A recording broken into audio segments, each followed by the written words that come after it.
akan sambung kembali pengajian kita dalam kitab Syama'il Muhammadiyah. Walaupun sebulan sekali, ma la tatruku kullu la tatruku jallu, ataupun ma la tatruku kullu ma la tudriku kullu la tatruku kullu. Benda yang kamu tak mampu buat semua, maka jangan ditinggalkan semua. Kalau kita buat kadar yang kita mampu buat. Baik, pada hadis yang ke-19 ini, hadis ini diriwayatkan daripada Ibrahim bin Muhammad. Itu berkaitan tentang khatam nubuwah. Kita dah sebutkan pada bulan-bulan yang lalu apa yang diartikan sebagai khatam nubuwah. Khatam nubuwah, tanda kenabian. Bagi diri Nabi SAW ada satu tanda. Tanda ini dinamakan khatam nubuwah. Baik, apa pentingnya tanda ini? Ada orang tanya, Ustaz, apa pentingnya tanda ini? Sedangkan bagi diri Nabi SAW bisyarat, tanda-tanda yang banyak, ataupun alamat, tanda-tanda, alamat-alamat yang cukup banyak, ayat, petanda-petanda yang menunjukkan yang dia itu adalah Nabi SAW. Bahkan yang paling petunjuk yang paling jelas dan paling nyata iaitu petunjuk Al-Quran. Al-Quran yang menceritakan berkaitan tentang bagaimana Nabi SAW dilantik oleh Allah Subhanahu wa ta'ala.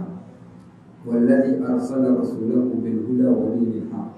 Ialah Allah yang telah mengutuskan rasulnya bil huda, dengan petunjuk, bil huda wa dinil haq, dan agama yang benar.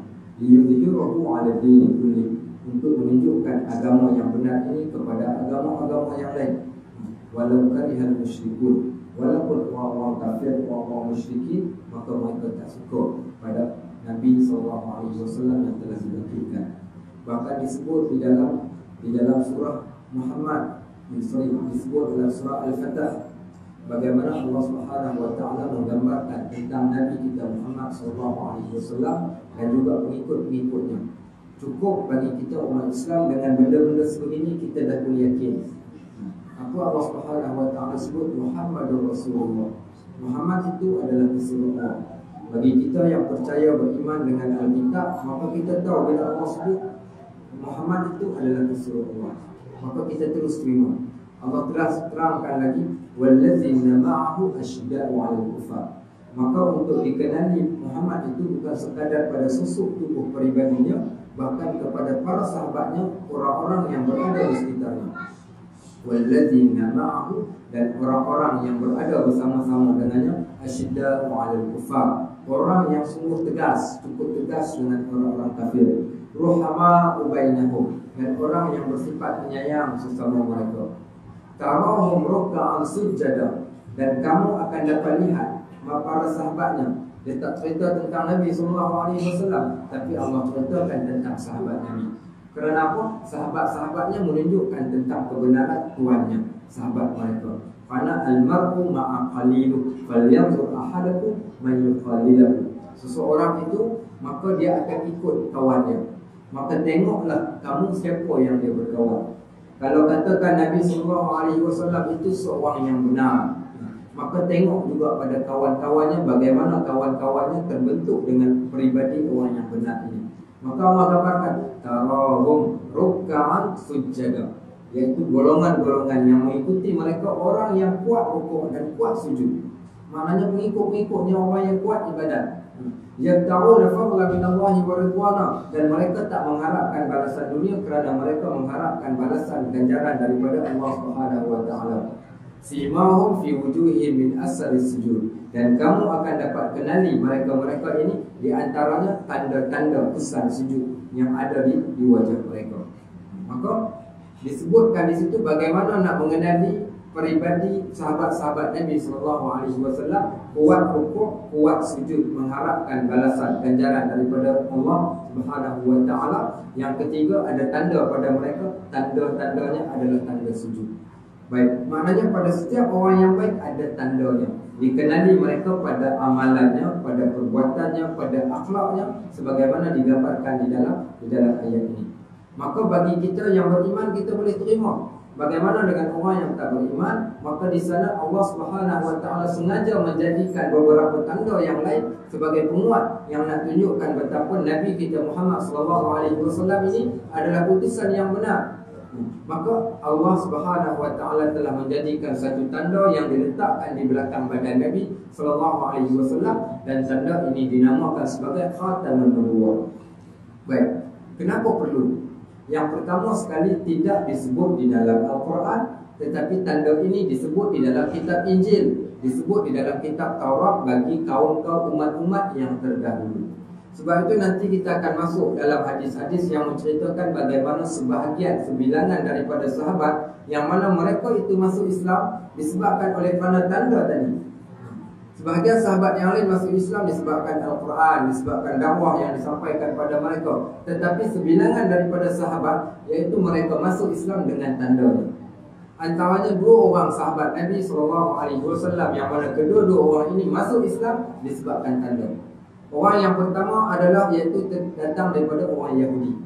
Siapa dia? Abdullah bin Salam. Abdullah bin Salam ini salah seorang Yahudi, iaitu beliau antara pendeta Yahudi, alim Yahudi, ulama orang Yahudi. Beliau mengetahui apa yang terdapat di dalam kitab Taurat yang menceritakan tentang Nabi kita Muhammad SAW. Maka diceritakan satu hari ketika mana peristiwa hijrah Nabi SAW daripada Mekah pergi ke Madinah, maka pada waktu tersebut kata Abdullah bin Salam, aku mengenali Muhammad itu pada tanda-tandanya, maka aku nak pastikan adakah betul yang akan datang ke Madinah ini adalah orang susuk tubuh yang bernama Muhammad. Bagaimana cara mereka mengenali? Disebut di dalam Al-Quran, ya'rifunahu kama ya'rifuna abna'ahum, iaitu orang-orang Yahudi itu mengenal Muhammad itu lebih kenal lagi berbanding dengan anak-anak mereka. Mereka lebih kenal Nabi kita Muhammad SAW berbanding mereka kenal anak-anak mereka. Dahsyatnya orang-orang Yahudi pengenalan mereka kepada Nabi SAW kerana terlalu banyak petanda-petanda yang telah diceritakan oleh Allah di dalam kitab Taurat. Maka kata beliau, aku akan tengok adakah betul yang nak datang ke Madinah ini adalah Muhammad sebagaimana yang diceritakan di dalam kitab Taurat. Apa yang dia buat? Sebahagian riwayat menceritakan bagaimana Abdullah bin Salam panjat naik pokok kurma, duduk dekat atas pucuk pokok. Dia tengok daripada jauh, aku nak tengok Muhammad ini ada cara dia berjalan. Dikenali, cara berjalan pun dikenali. Bila dia duduk kat atas pucuk pokok, macam cerita Alibaba tu, duduk kat atas pokok, nampak Nabi SAW sedang datang. Datang ke mana? Iaitu datang untuk menuju ke Madinah. Bila tengok cara berjalan, dia kata cara berjalan dah betul. Sebagaimana yang telah kita baca kat dalam kitab Syama'il ni, Iza masya takafu'an ka'annama yamshi fi sababin. Bila mana Nabi SAW itu berjalan, maka dia berjalan dengan cara berjalan dengan jalan orang yang bertegak, jalan yang sungguh-sungguh. Dan dia berjalan dalam keadaan kepalanya akan menunduk ke bawah seakan-akan seseorang yang sedang menuruni daripada satu tempat yang bercerun. Maka begitulah cara jalan Nabi SAW. Maknanya cara jalan Nabi SAW juga diceritakan di dalam kitab Taurat. Maka dia tengok cara berjalan, dia kata betul. Ada lagi tandanya. Tunggu bagi sampai. Akhir sekali sampai Nabi kita Muhammad SAW ke Madinah pada waktu tersebut. Maka dia mengatakan pada Muhammad itu ada tanda, iaitu perkataan pertama yang dia akan sebutkan bila dia bertemu dengan manusia. Ada perkataan yang dia sebutkan. Apa yang Nabi SAW sebutkan, iaitu first kali bertemu dengan seseorang, apa kita akan sebut? Assalamualaikum. Sebut saja Assalamualaikum, dia kata ini tanda dia ni adalah Muhammad. Dengar pula apa yang dia akan kata. Maka perkataan pertama ketika mana sampainya Nabi SAW ke Madinah, antara perkataannya adalah Ufshus salam wa ut'imut ta'am wa salul arham wa salatul lail wa nasuniyam wa dukhulul jannata bisalam. Apa kata Nabi SAW? Sebahagian riwayat mengatakan 5, sebahagian riwayat mengatakan 4. Iaitu yang pertama, sebarkanlah salam. Yang kedua, jamulah orang makan. Yang ketiga, hubungkan silaturahim. Yang keempat, solatlah di tengah malam ketika mana manusia sedang tidur. Dan yang kelima, masuklah syurga pada mana-mana pintu ataupun masuklah ke syurga dengan sejahtera. 5 ucapan yang telah diucapkan oleh Nabi SAW ini, maka ucapan ini menunjukkan tidak syak lagi peribadi susuk tubuh itu adalah Nabi kita Muhammad SAW. Maka pada pengenalan ini di mana diceritakan? Tidak diceritakan di dalam Al-Quran, tetapi diceritakan di dalam kitab-kitab yang terdahulu, kitab Samawi, yang diceritakan kepada orang-orang Yahudi dan orang Nasrani yang masih lagi beriman dan percaya pada kitab yang lama mereka. Maka ini petanda yang ada pada diri Nabi SAW. Bagi orang Nasrani pula, mereka melihat di dalam kitab mereka, kitab Injil, apa yang terdapat di dalam kitab Injil yang menceritakan tentang perihal tanda yang berada di belakang tubuh badan Nabi SAW, dan tanda ini dinamakan Khatamun Nubuwah. Baik, antaranya kisah Salman Al-Farisi. Salman Al-Farisi seorang lelaki yang bernama Salman Al-Farisi, menunjukkan tempat asal datang beliau. Beliau datang daripada negara Parsi. Di mana negara Parsi? Parsi ini terletak di Iran. Parsi ini terletak di Iran. Beliau menganut iaitu agama Nasrani. Beliau mendengar daripada pendeta-pendeta Nasrani yang mengatakan telah muncul Nabi akhir zaman yang bernama Muhammad. Dan petanda-petanda yang wujud pada kita, Nabi itu mempunyai satu tanda di belakangnya, dan tanda itu boleh dikenali bagi sesiapa yang melihat. Apa yang dilakukan oleh Salman Al-Farisi? Kita lihat bagaimana orang-orang yang mencintai kebenaran, mereka akan berusaha untuk dapatkan kebenaran. Bila kebenaran berada di hadapan mereka, maka mereka tidak akan pilih, melainkan kebenaran itulah yang mereka pegang. Salman Al-Farisi menceritakan bagaimana susahnya beliau datang untuk bertemu dengan Nabi SAW. Sebahagian riwayat mengatakan beliau ketika mana dalam keadaan kuat, dia akan berlari. Waktu tak larat berjalan, rehat, kemudian berlari lagi, semata-mata tak sabar nak bertemu dengan Nabi SAW. Cuma Allah uji beliau sebelum sampai ke tempat untuk bertemu dengan Nabi SAW. Diriwayatkan bagaimana Salman Al-Farisi telah ditangkap dan dijadikan tawanan. Ditangkap Salman Al-Farisi. Siapa yang tangkap? Orang Yahudi tangkap dia. Karena pada waktu tersebut tempat Madinah ataupun Yasrib itu dipenuhi oleh beberapa kabilah-kabilah, iaitu kabilah Yahudi. Ditangkap beliau, dijadikan tawanan. Bila Nabi SAW la yansiqu 'anil hawa in huwa illa wahyu yuha. Nabi orang yang Allah berikan kelebihan, dia mengetahui kadang-kala beberapa perkara-perkara yang gaib, benda yang kadang-kala manusia tak tahu tapi beliau mengetahui. Antaranya beliau mengetahui yang ada seorang yang datang untuk bertemu dengan aku, tetapi dia telah dijadikan tawanan. Apa yang dibuat oleh Nabi SAW? Nabi pergi bersama-sama dengan Abu Bakar As-Siddiq radhiyallahu anhu, pergi bertemu kepada kabilah yang menjadikan Salman Al-Farisi sebagai tawanan. Akhir sekali mereka menawarkan dengan beberapa harga, tawaran harga untuk dibeli Salman Al-Farisi tadi. Maka siapa yang membayar? Tak lain dan tak bukan tukang bayar, tukang ataupun sahabat yang paling banyak membebaskan hamba-hamba sahaya pada zaman Nabi SAW. Siapa dia? Siapa yang paling ramai sekali membebaskan hamba? Abu Bakar As-Siddiq radhiyallahu anhu. Beliau orang kaya, bukan calang-calang orang. Waktu ketika hijrah Nabi SAW ke Madinah, beliau membawa bersama-sama dengan dia cash money sebanyak 500 dinar. Berapa 500 dinar? Satu dinar 700 ringgit kali dengan 500. Berapa dapat? Ada 15,000 ke 30,000 dah? Ada? Roman kepala lebat. Apa? Cakap matematik berapa? 700 kali 500. 7 kali 5 apa?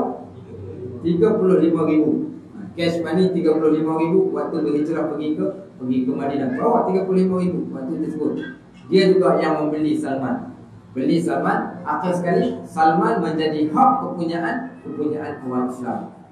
Baik, tetapi Nabi SAW sebab itu orang Islam, orang yang beriman dipegang pada janjinya. Diambilnya Salman Al-Farisi dengan janji. Apa kata Nabi SAW? Sign agreement. Buat agreement dengan Salman, kami tebus engkau dan engkau kena berkhidmat kepada kami selama 3 tahun.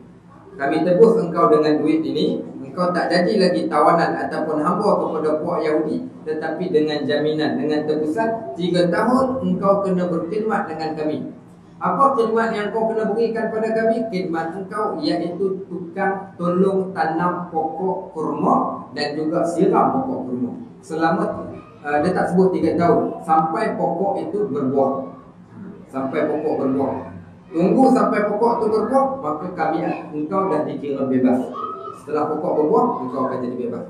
Tapi nak tunjukkan bagaimana mukjizat Nabi SAW. Kebiasaan pokok kurma berbuah lebih kurang sekitar 3 tahun. Kebiasaan 3 tahun tu yang paling cepat tu. Kadang-kadang dia macam pokok kelapa sawit 6 ke 7 tahun baru boleh makan hasil. Kebiasaan 3 tahun. Tetapi yang berlaku menakjubkan, kata Salman Al-Farisi, walaupun diambil aku untuk kerja sebagai penanam pokok kurma, tetapi aku tak tanam sepokok pun pokok kurma. Siapa yang tanam pokok kurma? Nabi SAW yang tanam sendiri. Tengok betapa mulianya dia. Walaupun pada agreementnya engkau kena tanam pokok kurma, kena siram pokok kurma, tetapi yang menanamnya bukanlah Salman Al-Farisi, melainkan yang menanamnya adalah Nabi kita Muhammad SAW. Tugas Salman siram pokok. Sampailah satu ketika 99 pokok, kalau tak salah saya, maafkan saya salah, nanti kita cek balik ada hadis ni.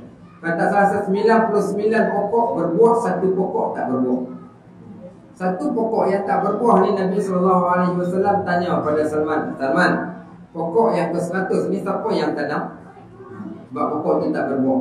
Kata Salman, pokok tu Abu Bakar yang tak, Umar Al-Khattab, kalau tak salah, Umar Al-Khattab yang tanam pokok ni.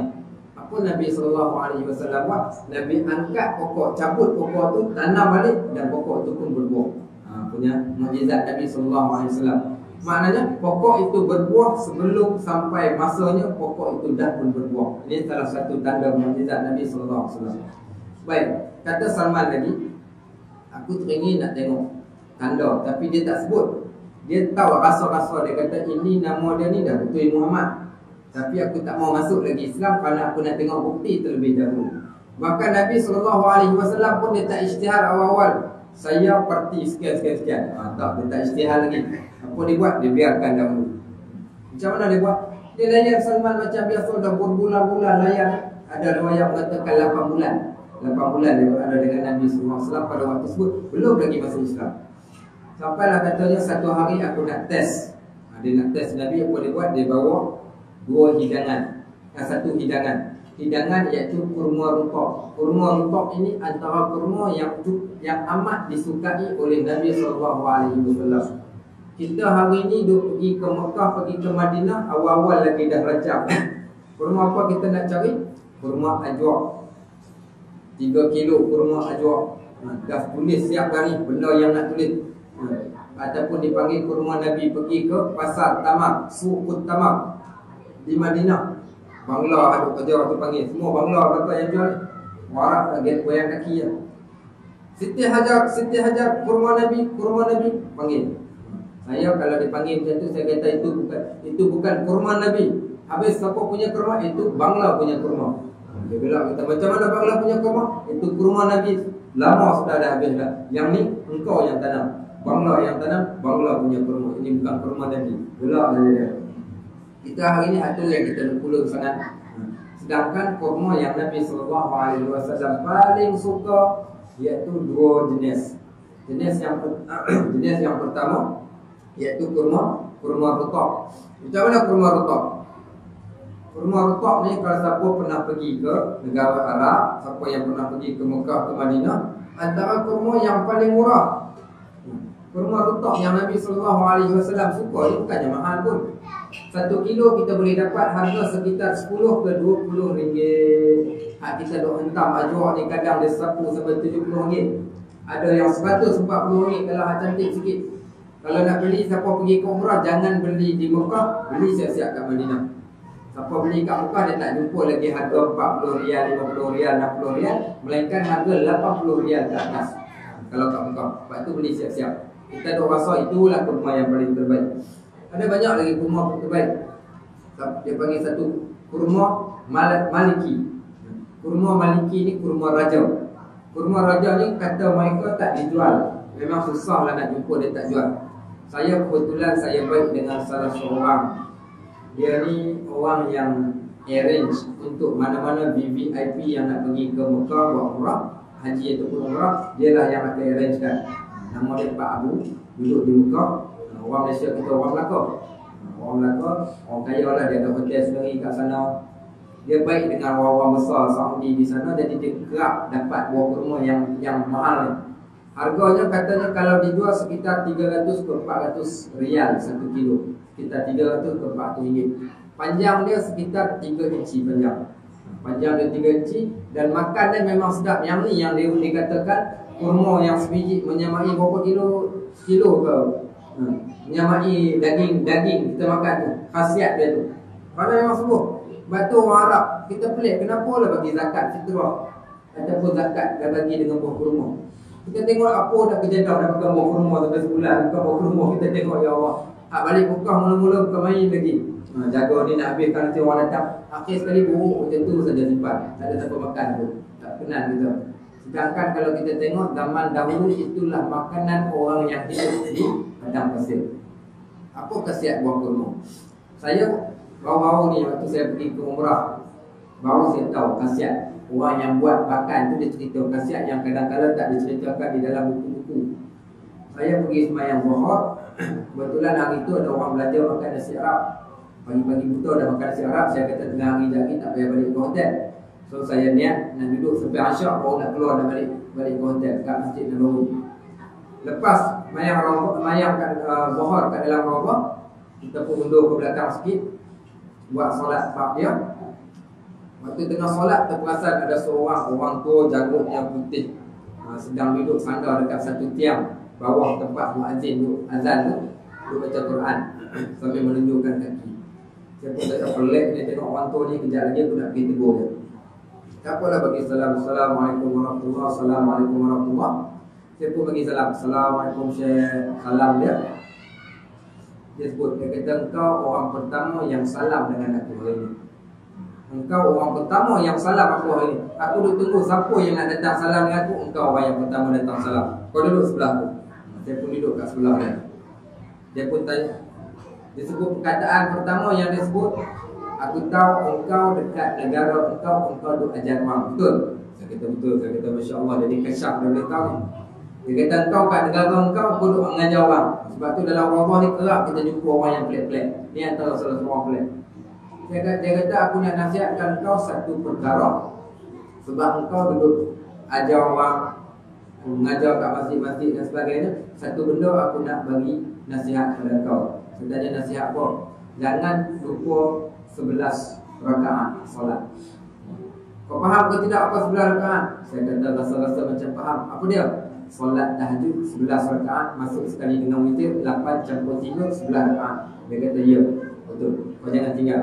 Kau tak tinggal yang ni, datanglah apa-apa masalah, engkau akan jadi cool saja. Dia kata tak, dia tak kata dah cool. Cool tu saya sebut. Dia kata engkau akan relax, tak ada masalah kan datang jumpa engkau. Kalau kau boleh buat 8 campur 3. Apa 8 campur 3? Iaitu solat tahajud 8 rakaat campur 3 rakaat solat witir. Inilah solat yang dilakukan oleh Nabi SAW pada tiap-tiap malam. Mana-mana ustaz yang datang cerita tu, guru saya buat. Baru ni ada orang tanya soalan. Ustaz ada penceramah seorang, dia datang cerita tu, guru dia buat satu malam 300 rakaat solat. 300 rakaat. Macam mana ustaz? Apa pandangan ustaz? Saya tak kata dia pembohong, tapi saya kata buat apa kita nak buat berlebih-lebih, sedangkan Nabi SAW pun buat 11 rakaat saja. Baik, kalaulah betul 300 rakaat pun agak-agak lah. Dalam satu rakaat 1 minit, 300 rakaat dah ada 300 minit. Pukul berapa yang dia nak tidur, pukul berapa dia start. Itu okey lagi. Ada dakwa tu, dia solat 1000 rakaat satu malam. Itu lagi pembohong. 1000 maknanya 1000 minit. Mustahil. Dia kata dia wali Allah bagi karamah, panjangkan masa. Wallahu ta'ala alam lah, kita tak pastilah yang dalam karamah tu. Tapi tak payah bawa benda-benda yang pelik. Even kalau kau sembahyang 1000 rakaat, dia pun tak payah nak cerita kat orang. Diam-diam cukup. Nabi SAW, Nabi buat solat 11 rakaat solat. Itu yang dibuat oleh Nabi SAW. Baik, akhir sekali saya pun tanya dia, waktu sambil sembang tu, dia keluarkan keluarkan kacang posto, kacang pistachio tu. Okey, dia tolong kupaskan, dia bagi, saya pun makan. Kupas bagi, saya pun makan. Daripada kocek dia. Apalah saya pun tanya dia, datang daripada mana? Dia kata asal orang Syria tapi dah duduk di Saudi lama sebab anak dia kerja di Saudi. Dia kata duduk di Madinah? Tak, saya duduk di Jeddah. Sebulan 2 minggu dia akan datang ke Masjid Nabawi untuk beriktikaf kat Masjid Nabawi. Dia kata saya sewa bilik dan saya akan datang. Dan saya akan datang waktu subuh, saya akan keluar pada waktu Isyak. Dia masuk masjid waktu subuh, dia akan keluar waktu Isyak. Saya kata makan? Dia kata puasa nanti maghrib kau makan. Saya kata tak pergi ke tandas, duduk kat sini je. Dia kata tak pergi ke tandas buat apa? Saya tanya dia apa makan? Dia kata kalau kau nak duduk nak buat ibadat supaya mudah tak terganggu dengan tandas, aku sehari 2 kali saja aku masuk tandas. Waktu pagi nak keluar datang ke masjid dan waktu balik lepas keluar daripada waktu Isyak. 2 waktu itu saja dia datang pergi ke tandas. Kita ya Allah, boleh katakan setengah jam sekali, sejam sekali. Dia tanya macam mana nak buat, dia pun keluarkan dia. Ini kau makan buah kurma saja. Aku makan buah kurma dan minum air zam-zam dan juga kacang busuk ataupun kacang pistachio. Dia kata ini menyebabkan engkau tak akan rasa nak terkencing dan kau tak akan rasa nak buang air. Kerana buah kurma ni dia kata dia tak tahu Allah Ta'ala alam nak kata dekat jadi najis ke kita pun tak pasti. Tapi dia kata aku makan ini memang aku tak akan rasa nak kencing dan nak berak.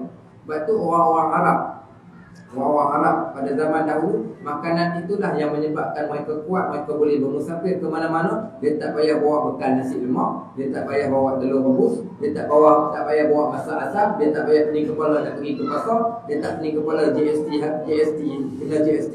Sebab apa? Sebab dia makan kurma saja. Kurma kena GST ya? Tak kena. Baik. Malah dia tak pening kepala sebab makan kurma. Ini kehebatan kurma tadi. Sebab tu orang Arab ada satu jenis kurma. Dia bukan makan kurma yang mahal. Kita ni orang Melayu ni kurma lagi makan dah hebat, tapi tak tahu mana juga ibadatnya. Dia orang yang makan kurma yang paling formal sekali. Tahu kurma mana paling formal?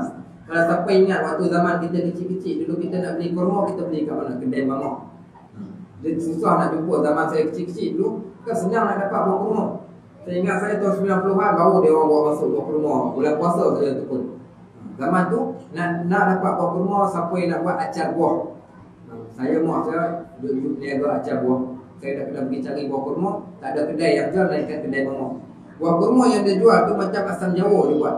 Dikepal satu bekas tu dah keras melekat. Berapa nak? 1 kilo. Apa dia buat? Dia akan kena tarik, kena tikam-tikam macam asam Jawa. Tarik daripada tu dia dah melekat dah.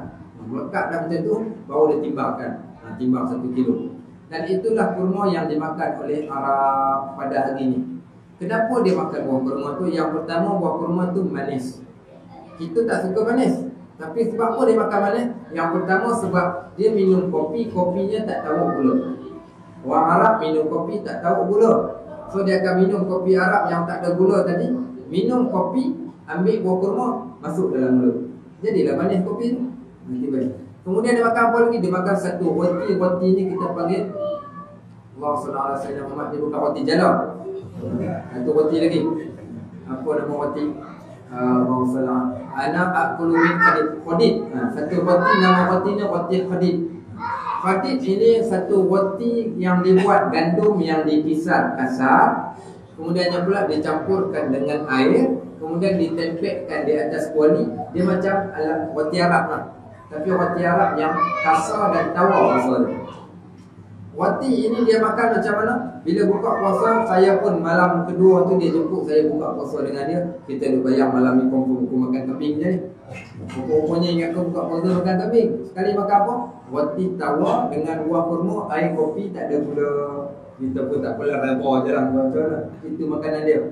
Macam mana makan roti ni? Ambil roti, gigit roti, ambil buah kurma, masuk dalam mulut. Adalah rasa manisnya. Ambil kopi pula, tuang dalam mulut, ambil buah kurma, makan lagi. So makanan mereka, buah kurma dengan roti tawar campur dengan kopi, tak masuk gula. Tak kesihat makanan tu. Memang confirm tak kena kecil manis punya sampai bila-bila. Sebab makanan dia memang special macam tu. Dia tak terasa nak pergi ke tandas. Sebab ni makanan dia orang.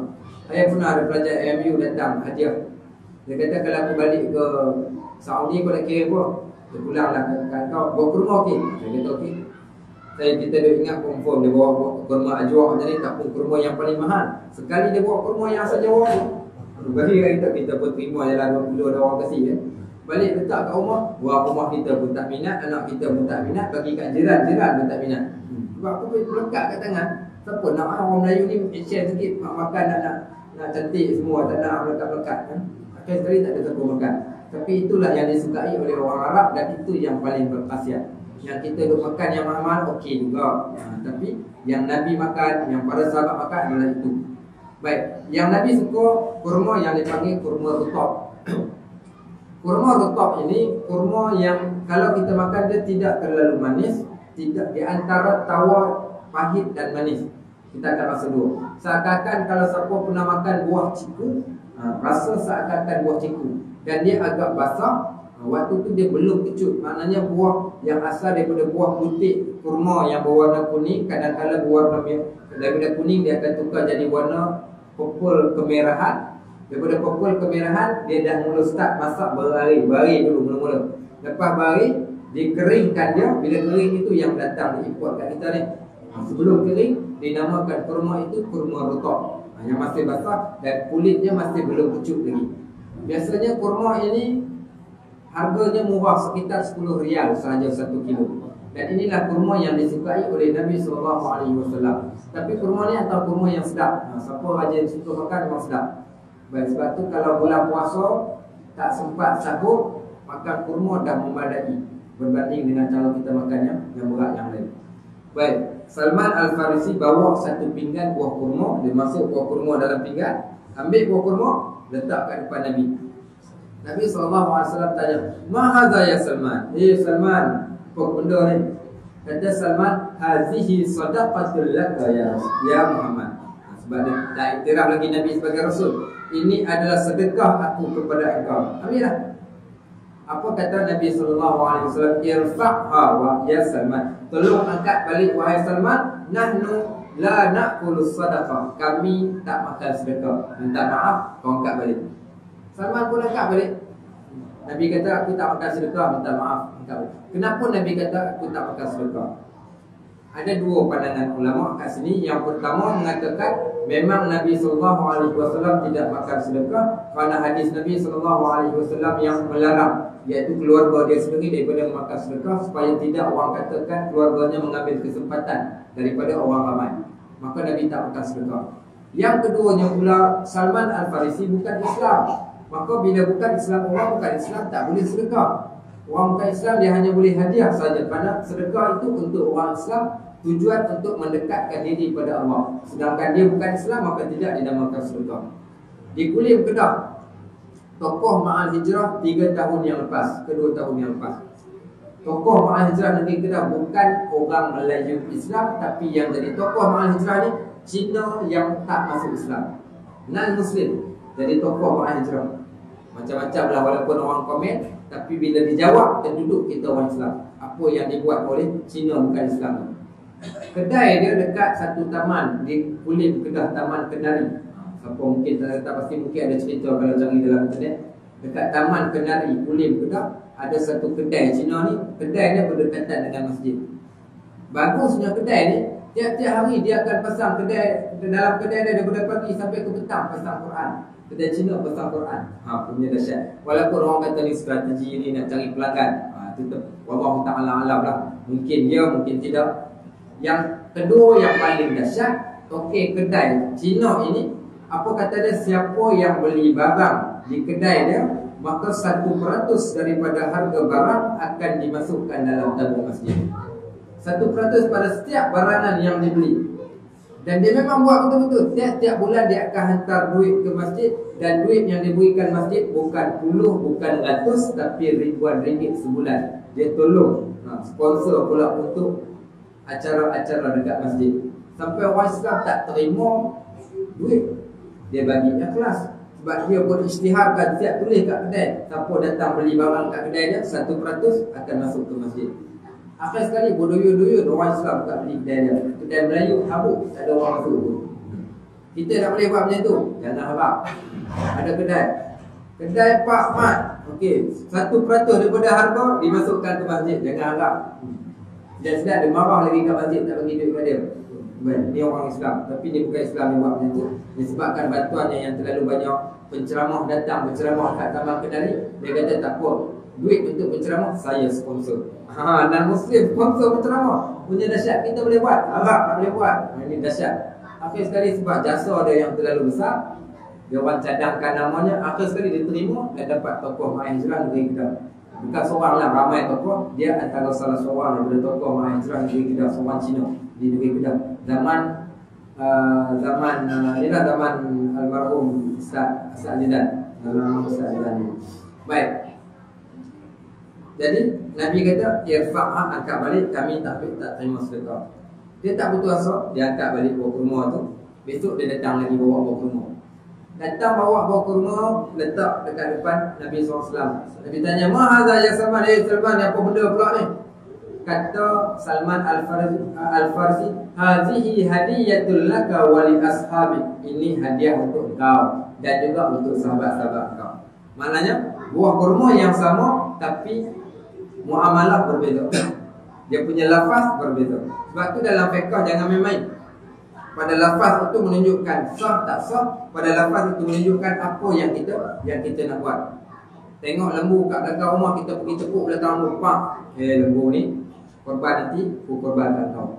Sebut saja macam tu, bertukar jadi nazar. Tak pasal-pasal jadi nazar. Lepas tu jangan main-main pada lafaz. Bagaimana Salman dia kata, ini hadiah untuk kau wahai Muhammad dan juga pada sahabat-sahabat kau. Apa kata Nabi respon pada Salman Al-Farisi? Kata Nabi SAW, "Usudha," hidangkannya, dan mereka pun makan beramai-ramai.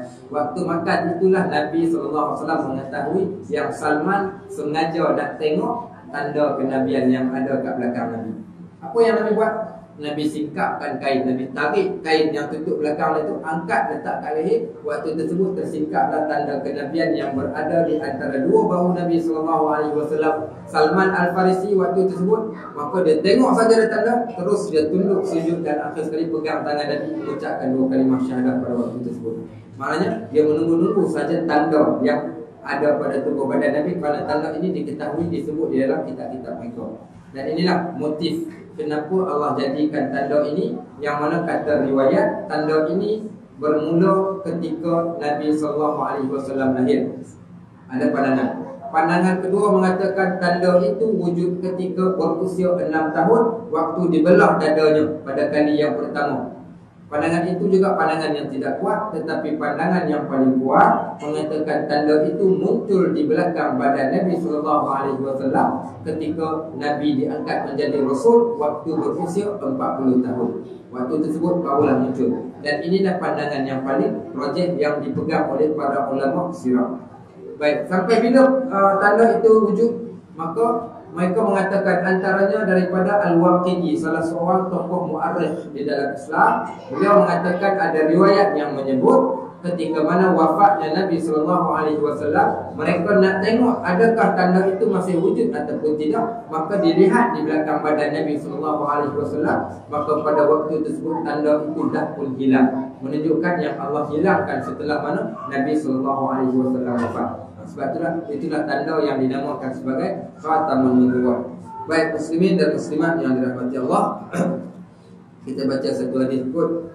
Kalau tidak baca hadis kita panjang. Hadis yang ke-19, Ibrahim bin Muhammad berkata, "Kana Aliun idza wasafa Rasul sallallahu alaihi wasallam." Adalah Ali radhiyallahu an bin Abi Thalib. Siapa dia Ali? Iaitu sepupu Nabi SAW, anak pada Abu Talib, sepupu dengan Abdullah bin Abbas. Ini antara adik-adik mereka semua. Dan Ali ini dipelihara oleh Nabi SAW. Tujuan dipelihara, kenapa dipelihara? Kerana nak membalas jasa Abu Talib yang jaga Nabi SAW setelah mana wafatnya Abu Talib. Maka nak balas balik jasa Abu Talib, dan maka diambil Ali radhiyallahu an, dipelihara dan diletakkan di rumah dia bersama-sama dengan Sayyidatuna Khadijah. Sehinggalah cerita bagaimana pengislaman Ali. Ali waktu tersebut berusia 9 tahun, melihat Nabi SAW sedang bersolat. iaitu solat di 2 rakaat pagi 2 rakaat petang. Ditanya, apa yang kau buat wahai sepupu aku, wahai Muhammad? Kata Nabi SAW, kalau jangan cerita dekat orang, tapi kalau kau nak, kau boleh ikut aku menyembah Tuhan yang satu, Tuhan yang menjadikan kita. Kata Ali bin Abi Thalib, biarkan aku untuk fikir terlebih dahulu. Kata Nabi SAW, kalau nak fikir tak payah masuk, jangan ceritakan ke orang. Kata Ali bin Abi Thalib, aku tak dapat tidur semalaman kerana memikirkan pelawaan daripada Nabi SAW, sehinggalah keesokan pagi aku terus mengisytiharkan yang aku nak ikut beliau. Maka itulah antara kanak-kanak yang pertama masuk Islam pada waktu tersebut. Baik, kata Ali radhiyallahu anhu, kata Ibrahim bin Muhammad, Ali radhiyallahu anhu bila mana nak menyifatkan, nak menceritakan tentang sifat Nabi SAW, fadzakara al-hadis bituli, dia akan menyebutkan sebuah hadis yang panjang yang cerita tentang Nabi SAW. Wa qala, dan telah berkata di antara cerita dia yang panjang itu, baina katifaihi, di antara kedua-dua bahunya, di antara kedua-dua belah bahunya, khatamun nubuwah wa huwa khatamun nabiyyin, ada tanda kenabian dan beliau adalah nabi yang terakhir. Itulah tanda yang ada di belakang badan Nabi SAW. Juga hadis yang ke-20, hadis daripada Abu Zaid Amr bin Akhtab Al-Ansari, berkata kepada Al-Ba' bin Ahmad, qala li Rasul sallallahu alaihi wasallam. Ini hadis yang cukup menarik, nanti kita kupas sekejap lagi. Kata Abu Zaid Amr bin Akhtab Al-Ansari ini, iaitu salah seorang penduduk Madinah daripada kaum Ansar. Katanya, qala li Rasul sallallahu alaihi wasallam, satu hari Nabi pernah berkata kepada aku, ya Abu Zaid, udnu minni famsah dhahri. Wahai Abu Zaid, mai sekejap dekat dengan aku, mai lepat dengan aku, dan usaplah belakang badan aku. Kau mai datang sekejap kat belakang aku, usaplah badan aku. Dan para sahabat Nabi ridwanullah alaihim ajma'in, tidak ada tempat ataupun perkara yang paling terbaik, paling menyeronokkan bagi mereka bila mana kulit mereka bertemu dengan kulit Nabi SAW. Sebab itu kata sahabat, bila kami bersalam dengan Nabi, kami tak akan tarik melainkan setelah Nabi SAW tarik tangan beliau. Kami tak akan tarik tangan kami. Dan sesungguhnya siapa yang salam dengan Nabi, apa mereka buat? Masing-masing pekat simpan tangan tadi, macam cerita musang berjanggut. Kenapa simpan? Kerana ada bau pada tangan mereka. Bila bersalam dengan Nabi, pada diri Nabi SAW, antaranya peluhnya itu ada satu bau yang tidak ada pada orang yang lain. Maka mereka akan simpan tangan, dan dikatakan bau itu tidak akan hilang sehingga berhari-hari. Sehingga ada riwayat yang mengatakan seorang sahabat simpan rambut panjang. Saya baca satu hadis berbau ni, seorang sahabat, saya tak ingat nama, simpan rambut sampai panjang, sampai ke pinggang. Orang tanya kenapa tak potong? Dia kata rasa sayang. Yalah, kenapa rasa sayang? Sebab rambut aku pernah dipegang oleh Nabi SAW, maka aku sayang nak potong rambutku ni. Sampai begitu sekali. Ada sahabat yang rambutnya di kiri dan kanannya berwarna putih, kat tengah-tengah warna hitam. Orang pun rasa pelik, apa passion yang rambut kau ni? Bila tanya kepada dia, kata dia yang hitam itu tempat yang telah dipegang oleh Nabi SAW. Masing-masing seronok mereka disentuh oleh Nabi SAW. Begitulah keadaannya. Macam saya waktu dahulu belajar kat sekolah, ada seorang ustaz, ni seperguruan dengan Syekh Nuruddin Al-Banjari, antara ulama yang hari ni kat Kedah, di antara orang alim, orang Indonesia yang duduk kat Kedah, ada 2 orang alim. Yang pertama Ustaz Fahmi Zatam, yang kedua Ustaz Muhammad Abdullah yang masih ada. Dua-dua orang ni low profile, orang yang memang dia tak suka masuk TV, memang ceramah-ceramah, dia tak suka pergi luar daripada Kedah. Dia akan duduk mengajar pada tempat-tempat yang dia biasa mengajar.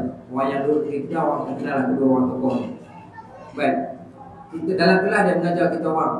Bila dia mengajar, takkan ada seorang pun yang tidur. Di keistimewaan dia, dia cakap biasa saja. Kita orang saya duduk bisik dengan kawan, siapa berani pergi pegang dia, siapa pergi pegang, siapa boleh pegang kepala ustaz ni, memang hebat. Okey, siapa berani pergi pegang kepala dia. Campurlah masing-masing cepat, tunggu masa nak pegang kepala, tapi tak boleh nak pegang.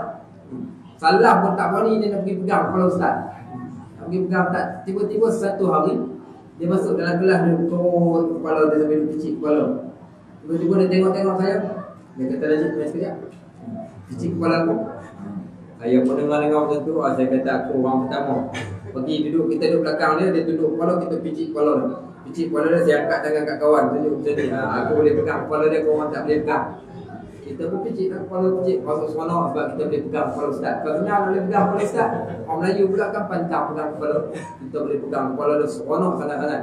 Tiba-tiba apa kata dia? Dia kata jom kita masuk dalam ofis. Dia panggil pula masuk ofis. Apa dia buat? Suruh picit belakang pula. Saya naik bertangik kat atas belakang dia, picit pula belakang dia. Lagi seronok. Waktu tu sebab tak ada handphone. Kalau ada handphone ambil gambar dah tunjuk. Tak ada handphone. Nak tunjuk kita naik kat belakang kau. Belakang ustaz kita tu. Oh kita ni. Picit dia. Seronok sangat-sangat. Kalau orang yang alim pun sebegitu kita seronok, bagaimana dengan Nabi SAW? Para sahabat seronok. Seronok pegang Nabi. Kisah apa nama seorang sahabat yang nak kulit dia tu bertemu dengan kulit Nabi supaya kalau kulit Nabi tak terbakar, maka kulit dia juga akan tak terbakar. Apa nama? Akasyah. Sayyidina Akasyah. Seorang sahabat yang bernama Akasyah. Sama juga berbagai sahabat-sahabat yang lain yang mereka nak tubuh badan mereka tak terbakar oleh api neraka dengan cara menyentuh kulit Nabi SAW. Ummu Salamah. Ummu Salamah ni orang tua. Nabi berkahwin dengan beliau ketika waktu beliau dah pun berusia 70 tahun lebih. Sehingga dia kata, ya semua aku dah tak ada apa-apa lagi dah. Nabi kata, aku pernah kahwin dengan kau kerana doa yang kau telah pohonkan kepada Allah. Bukankah engkau pernah minta kepada Allah, ya Allah, engkau gantikanlah balik musibah yang telah ditimpakan kepada aku dengan ganti yang lebih baik. Dia pernah minta doa dan suami dia meninggal, habis iddah Nabi datang. Nabi kata, bukankah aku yang paling terbaik sekali? Kau tak nak terima aku? Akhir sekali dia terima Nabi SAW menjadi suami kepada beliau. Dah tua-tua, dah nak buat apa lagi? Bila Nabi SAW tidur, dia tak tidur. Apa dia buat? Dia duduk kat belakang. Duduk tengok Nabi. Sampailah satu hari Nabi perasan. Nabi terkejut. Nabi kata, ya Ummu Salamah, apa yang kau buat? Kata dia, aku lap belakang kau yang semua. Apa dia buat? Dia ambil satu kain, dia pergi lap belakang badan Nabi. Lepas dia lap belakang badan Nabi, dia celup dalam air, diperahkan. Kemudian dia lap lagi, kemudian diperahkan. Nabi tanya, apa kau nak buat? Dia kata, sebenarnya aku ambil air ni, kemudian kami bahagi-bahagikan sesama kami untuk tujuan keberkatan daripada tubuh badan kau, peluh kau tadi. Kerana peluh Nabi ada bau. Sampai begitu sekali nak ceritakan para sahabat, nakkan sangat-sangat untuk pegang dan sentuh Nabi SAW. Sebagaimana kisah ini, kata Abu Zaid, tiba-tiba Nabi panggil aku dengan mengatakan, ya Abu Zaid, udnu minni famsah dhahri. Wahai Abu Zaid, datang dekat dengan aku dan sapulah di belakang aku. Famasahtu dhahrahu fawaqa'at asabi'i 'ala al-khatami. Qultu wa mal khatam? Qala sya'ratun mujtami'an. Maka kata dia, aku pun mengusap di belakang badan Nabi SAW dan jari jemariku menyentuh tanda kenabian. Dan aku telah bertanya kepada Abu Zaid, bagaimanakah tanda kenabian itu? Maka jawab Abu Zaid, iaitu tanda kenabian itu adalah gumpalan rambut yang mempunyai rambut-rambut kecil pada tanda kenabian. Benjolan kulit, benjolan isi yang berwarna merah kemerahan. Kemudian pada benjolan itu adanya rambut-rambut yang kecil. Dan itulah tanda kenabian yang terdapat di belakang badan Nabi SAW. Kalau siapa baca syarah pada hadis ini, kita akan jumpa iaitu dalam bab. Sebenarnya Abu Zaid ini dia telah bercita-cita dalam hati dia. Kalaulah aku dapat pegang.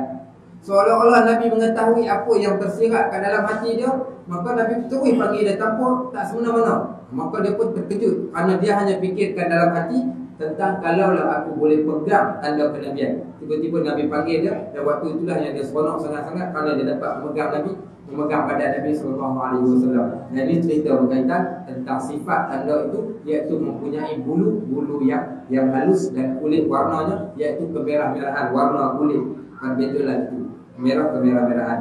Baik, wallahu ta'ala a'lam bissawab. InsyaAllah nanti kita akan masuk hadis cerita tentang Salman dan juga Abu Nadrah dan Abdullah bin Surjis yang terakhir dalam bab ini. InsyaAllah sekali lagi kita dah boleh habis bab ini. Wallahu ta'ala a'lam bissawab. Rasanya ada soalan untuk dikongsi.